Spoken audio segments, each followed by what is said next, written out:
Ranjith sir මට අද හරිය ආඩම්බර දවසක්. මොකද මගේ සේවකයෙක්ගේ දුවෙක් ඉහලින්ම විභාග සමත් වුණා කියලා දැනගන්න ලැබුණා. සර් කොහොමද දන්නේ සර්? මම විතරක් නෙමෙයි රංජිත්.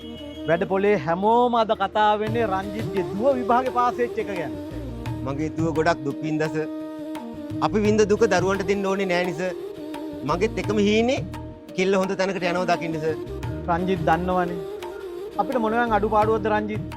දැන් බලන්න මේ වැඩ පොලේ අයිතිකාරයා මම. අපිට දේපොළ වලින් කිසිම අඩුපාඩුවක් නැහැනේ. ඒකට අපේ ලොකු පුතා වාහන පිස්සුව ගහලා අන්න හරිය බයිසිකල් පැද පැද ඉන්නේ. කොල්ලෝම තමයි සර්. සර්ගේ දුව ඉගෙන ගන්නවා කිව්ව නේද? මට සමා වෙන්න සර්. සර්ගේ දුව ඔය යුගාන් සර්ගේ ඔන්ලයින් පන්තිට දාලා බලන්නකෝ. මගේ කෙල්ලත් ඉස්සර ගණන් විෂය තමයි අකමැති විෂය.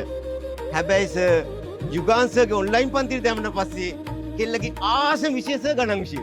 යුගාන්ත දසුන් සර් නේද? ඔව් සර්. අන්න හරි සර්. යුගාන්ත දසුන් සර්. දිවයිනේ විශාලතම ඔන්ලයින් ගණිත පන්තිය යුගාන්ත දසුන්